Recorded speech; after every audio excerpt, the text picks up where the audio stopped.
Hey everybody, what's up? It's your girl Bondy Blue and I am back for another 90-day fiance, y'all. I know I'm a little late during the day, but it's cause I was not feeling it, and it was like a 2-hour episode and then a 1 hour of the after show, and I'm about to go back and watch the after show after I'm done with this. But you know how, you get up late, you want to work out, you know what I'm saying? You want to lackadaisically stretch. You know what I'm saying? Like I was just being, you know what I mean? But, I'm here. So I hope we're going to enjoy. All right, so let's talk about Jay and Ashley.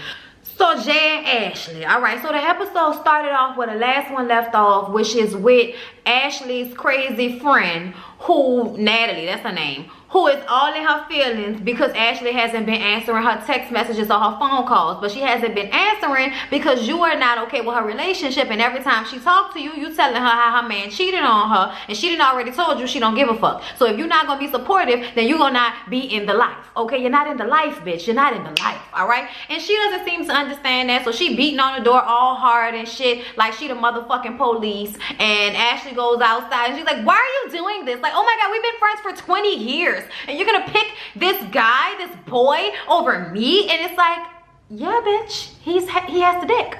He has the dick. He has the young black boy Jamaican dick, okay? Wearing that ass out 3 times a day. That sounds like a UTI, y'all. I'm sorry.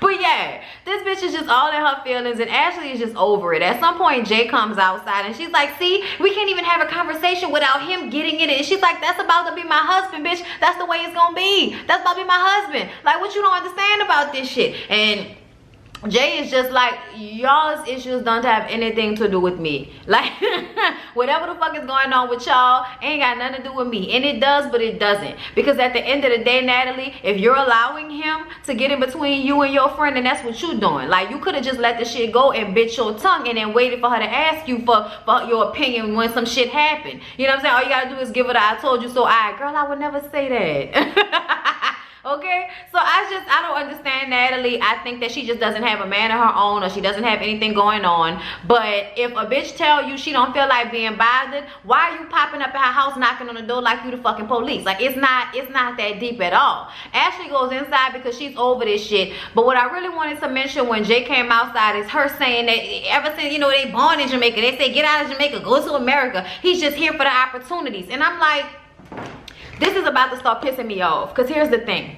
This country's whole fucking motto at the beginning of time with this country, like independence and all of that shit, 1800s, whatever, 1700s, whatever you want to call it, as long as everybody was coming to America, it was bring me your disenfranchised, fucked over people, and they're gonna come here and live. All right, that's why it's a melting pot. That's why there are so many different people from so many different places. So now the way people, especially when I hear white people, it annoys me even more when black people do it, because I'm like, really? Like, you're spewing this ignorant shit? But I don't like when they say shit like, oh, he only coming here for the opportunities. Bitch, everybody is here for the opportunity. What is you talking about? What are you talking about? Like, do you think that, people really don't want to go in other places? And another thing, like, as far as opportunity is concerned, there ain't opportunity every fucking where, bitch. I don't think there's buku opportunity in Pennsylvania for the black Jamaican tattoo artist, okay? He probably would do better if he moved somewhere like New York or Florida, or somewhere where they got a congregation of black folks to uplift and support him, and a lot of African American young girls who can't wait to get that cooch tagged down by some Jamaican 20-year-old guy with nice teeth and a great jawline.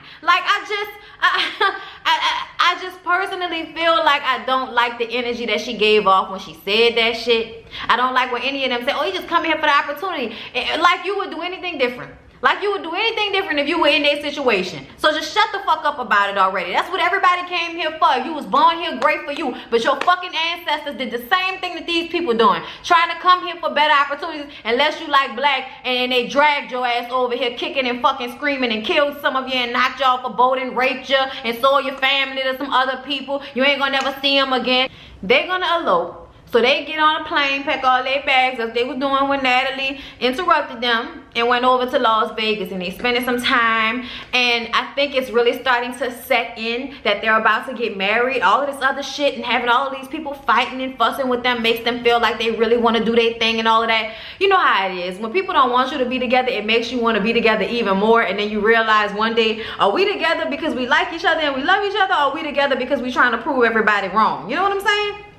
But Jay is starting to realize that he's not about to be a free man anymore. Okay, so he talks to her while they're on the side of the pool about how much sex they have. Apparently they already have a lot of sex. He thinks it's not enough sex. I'm like, look sir, this is what we're not about to do. Okay, you ain't about to tear the pussy up and attempt to make me feel like if I don't allow you to tear the pussy up, that you gonna go and cheat on me. You can go and cheat if you fucking want to. Your dick gonna be missing. That's what Ashley said. That's what she said. I personally feel like this little dude don't need to be marrying her, and I don't think that he really wants to be in America that bad. You know what I'm saying? Like, you seem like you was happy where you was living. So why is it that you will go through all of this, marry somebody you probably otherwise would not marry, just so you can come to this fucking country where you're gonna be treated badly? Like, I don't understand. I don't understand it. Like, I don't understand a lot of people from Jamaica that always want to come here. I feel like, man, you better try to get on in Jamaica, because you get you a nice little piece of property and a nice house in Jamaica, and bitch, your lifestyle is probably way better than the shit we dealing with out here. You know what I'm saying? At least you got a view. Shit. I ain't no fucking view. I'm looking at other people's houses. Ugly houses. Houses that all look the same. Okay? Look. That was Jay and Ashley. Moving along to Larissa and Colt. He's looking for a plane ticket to send her ass back to Brazil as quickly as possible. After she threw that ring, acted plumb fool in front of his family members, blamed his mama, then she stayed in a room and separated herself and made him feel like she didn't love him no more. So now he on the computer very silently tapping away, trying to find a plane ticket to send her ass back to Brazil. And I don't like that Colt holds that over her head like that. Like, I get it. Like, that's the reality of the situation. If this doesn't work out, you have to go back to Brazil. That's the reality. We get it. But for him to, like, hold it over her head, like, if we get into another argument like this, if you act out like this again, then your ass is going back to Brazil. It just feels like an adult talking to a child rather than two grown people in a relationship with one another having a conversation about whatever their issues are. It just feels bad to me when I hear him say it. But I'm gonna say this, Larissa, you are fucking crazy. You are insecure. Ain't nobody got time to be giving you all them fucking compliments. This nigga probably feeling insecure about his titties, looking at your titties, and you up there, Conti, you don't give me compliments. You're giving other women compliments.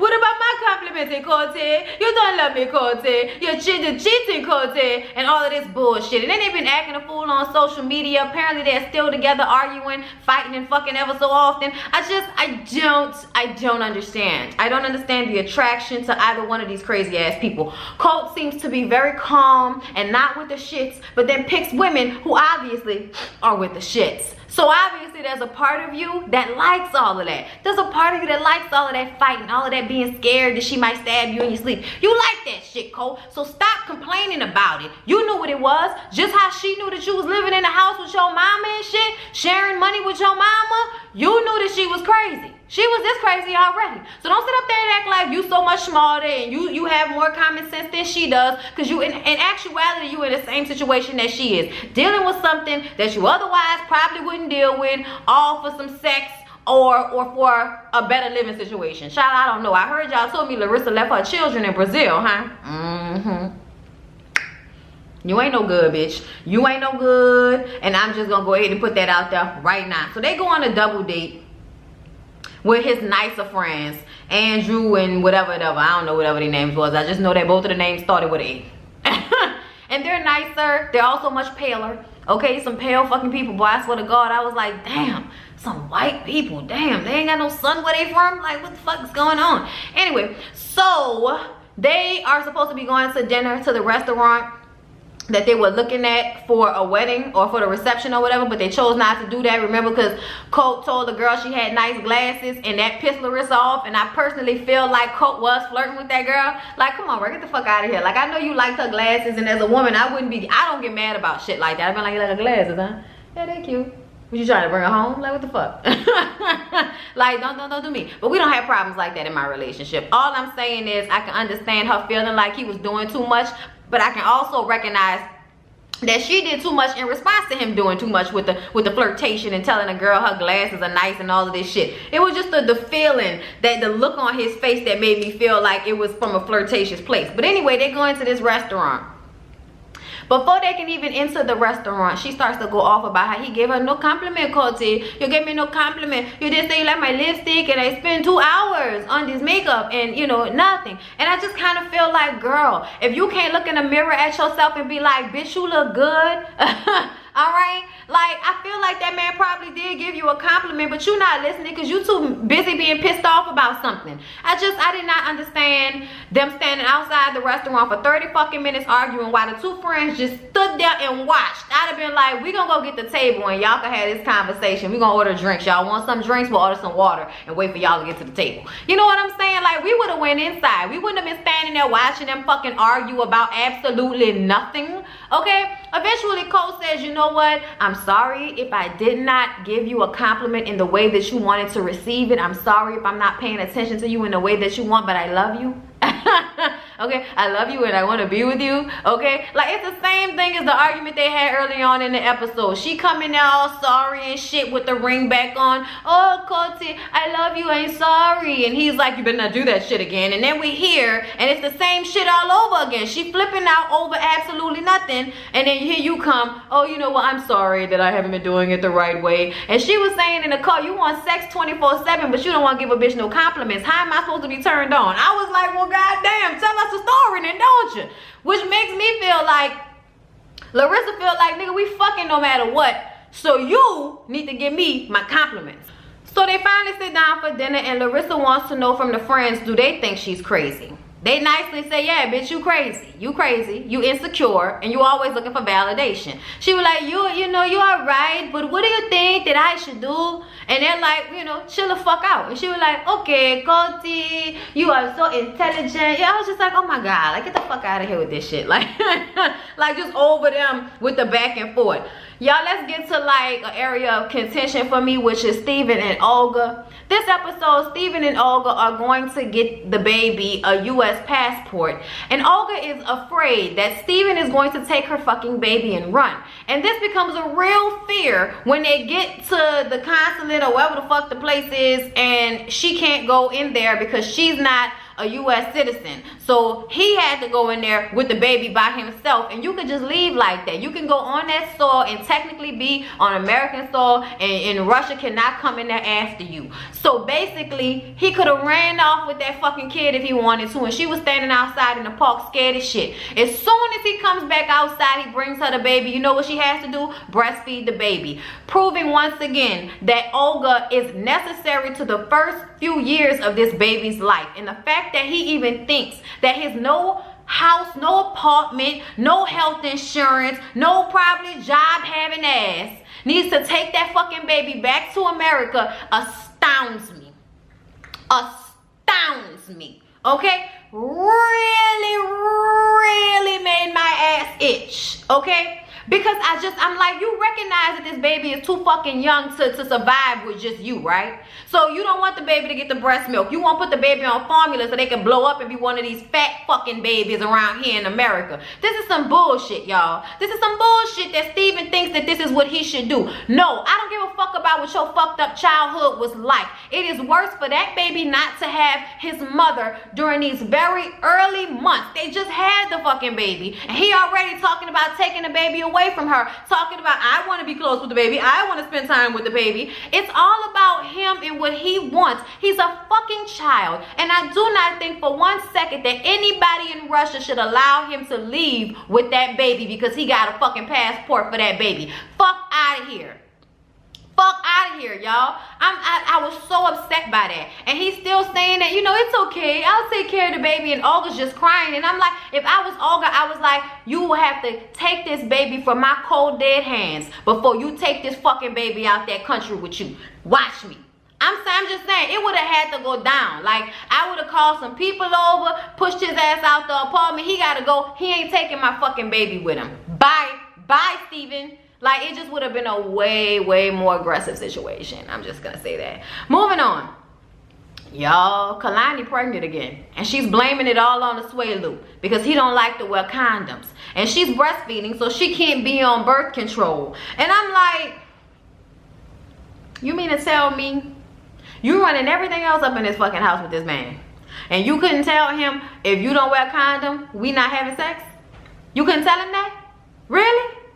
Really? After y'all had that conversation, you couldn't say, I don't want another baby. Either you put on a condom or we not having sex. You could have simply said that, but I really feel like Kalani likes to make irresponsible decisions and then blame it all on him. That's what's fun for her. It's easy. Everybody hates him that way. She could not feel all the embarrassment of being a 29-year-old woman who was a virgin and got pregnant for a dude who couldn't offer her anything. But here we are today. Let's make him feel bad about the fact that he hasn't, doesn't have shit to offer you besides, love and affection. But you're looking for somebody to be super duper man and shit. I'm annoyed with Kalani and her irresponsibility, and then her blaming that irresponsibility on Asuelu because it's easier than actually admitting to the fact that you're older, you know better, and you still make the same fucked up decisions as this young man who doesn't even know is better. He doesn't know what the right thing to do in a lot of these situations is. He thinks that slut people wear condoms, bitch. Obviously, he's lacking on some of the common sense that you acquire when you live out here in America, as opposed to living, in the bush, in the Amazon, wherever the fuck is, Samoa, wherever Asuelu is from. Obviously not like,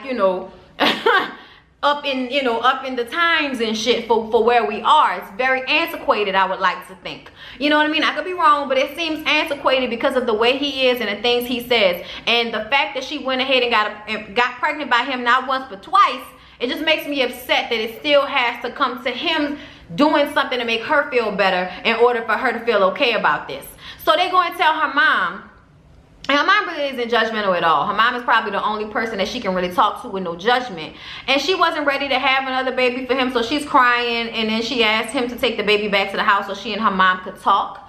And she just basically says she doesn't know if she wants to marry him, but now that, he's impregnated her, this makes it harder. And the mom asked the question, do you think he had a baby with you so it would be harder for him to go back to his country? I'm like, what? Her getting pregnant in America does not make it easier on him to come here. Like, what are y'all talking about? What are y'all talking about? I don't think he has any motive like behind his shit besides loving and wanting to be there for his family. I don't think he's the type of person that will have some underlying bullshit that you couldn't automatically smell on him a mile away. Asuelu is pretty transparent to me. Anyway, they have a conversation, the two of them, after that. And basically he asked her, do you still want to marry me? And she says, I'm having a hard time right now because I didn't want to get pregnant. And here we are with another more difficult situation on top of the fact that she feels like she's not being that great of a mother anyway. And see, that's what I'm talking about, y'all. Deflecting. Make him seem like he's so dangerous for the baby because you feel inadequate as a mother as well. And when he gets emotional, I feel like she always gets happy or wants to be with him when she realizes she's about to make the man cry. Like, I was just like, girl, you do realize that it's not good to always make him feel so sad. Like, like, that's not a good way to show you love somebody, is to make them feel like shit, make them want to cry. And that's what you do a lot of the times. Kalani is just, I can't, y'all. I can't. He tells her that they should work together as a team, as a family, and make sure that they have their happily ever after. And that makes her feel better. That makes her feel like she wants to marry him. And I'm like, the fact that he has to make you feel better about shit after you just kind of dump everything on top of him, I just think it's ironic, but it just shows how great of a guy Asuelu is. And actually, I'm hoping that Kalani stops treating him like shit so I can stop disliking her so much. Because obviously, she can't be all bad if she loves a guy like Asuelu. I think Asuelu is a very sweet guy. You know what I'm saying? Like, everybody ain't gonna love somebody like Asuelu. They'll get annoyed with him, or, just not want to deal with somebody that they feel like is not on their same level when it comes to common sense in the society that we live in here in America. You know what I mean? Because I feel like you go over there to Samoa, you can't, pull no pineapple down from the tree. That motherfucker climb up that tree so fast, get that pineapple, kick that shit open, here you go. Let's get to Eric and Lita. I hate Eric and Lita. And I really don't like them because I don't like the fact that Lita thinks that only her son is important in this situation. Fuck his other kids. And he's willing to say fuck his other kids because he is so scared that she's gonna go back to Indonesia. He feels like his children can't really leave or go anywhere for the most part. So kicking Tasha out is not that big of a deal because she ain't really gonna go nowhere. He could fix that eventually with her. But see, his new girlfriend here that's about to be his wife, she could just up and pack her bags and go back to her little funky fucking country at any time. And I personally feel like anybody that you bringing into your life that is not going to love and accept, or at least try to have a cordial relationship with your children, you should not want to marry them. You fuck boy. You know what? And let me tell you something. I knew from the beginning that I didn't like Eric. It was something about him that I just didn't like. He had an air about himself, like somebody who thinks they know so much, but in all honesty is insecure and probably feels this small on the inside. So they do little shit like go find some fucking, you know, woman from Indonesia to bring here because she wants her American citizenship so bad she's willing to do whatever it takes, including fucking his unattractive, no teeth having ass. I'm sorry, y'all, but the way he did that daughter made me so upset, because I feel like there, and everybody was telling him he was wrong. First of all, he met with his daddy. His daddy told him he was fucked up. He gonna tell his daddy, well, I have to pick Lita because, you know, she can just up and leave. And I think this is the tough love that Tasha needed. And the daddy is like, I don't know if I would just kick my kids to the curb for a new partner in my life. I don't know if I would do that. Okay, obviously saying that he thought that this was the wrong thing, but he was trying not to really, you know, I guess, impress his opinion on his son because he knew that his son obviously felt bad about it, so he didn't want to make him feel worse. I say fuck all of that. I say fuck all of that. You are the parent. You are the father. You don't shit on your daughter for this new ignorant ass woman who you done brought over here and you trying to marry, who don't really love and don't want to, you know, be in no type of good relationship with your family, with your children. And you supposed to be the father to her son and do everything for her son and kick your daughter out because of her son. Like, that shit drives me, because it's only her son that she finds important. It's like, you are a mother and you don't understand how he feels. You don't understand how his ex-wife feel, because the ex-wife was like, you playing with my child, I gotta pull up. So she tries to have this really nice conversation with Lita, in which she says, I just want to know what your side of this is, because I'm hearing a lot of things and I'm just not happy with the way my daughter is feeling. Lita basically tells her, who the fuck cares about how your daughter feel? I was right. I know I was right. She trifling. She shouldn't have been trifling. And, you know, Eric has to take care of me and my family, because she feels like making her a priority means saying fuck everybody else. So she can only feel important if he's not doing anything for any of his other kids, if he's not spending time with his other kids. That's the only way she can feel important. This is not a good situation, and any woman that will put you in this situation does not really fucking love you. I think that's ridiculous for any woman to enter in, any woman, man, period, to enter into a relationship with somebody who has children and not want to accept their children. I don't care. Work it the fuck out. But they are a part of him. And the fact that she, you know, is just one kid. they're her children, so they're children to her. And that daughter Tasha is not that old. She's not that old at all. Lita really pissed me off, y'all. Y'all can throw the whole Lita the fuck away as far as I am concerned. Lita says that she's done accepting things. She doesn't care if his kids are at her wedding. The mama just walked off, because I know she was like 2 seconds from like, really, bitch? You know how real nice ladies have like an area in their spirit where they be like, I feel like I want to smack the fuck out this girl, but that is so not my character. I'ma just walk away. Like, I feel like that's what was going on in that mama head, because I think she already wanted to pop off on Lita when she heard what happened from her daughter. But after that, having a conversation with her, I'm sure it made it even worse. So y'all, Jonathan is having drinks with one of his partners.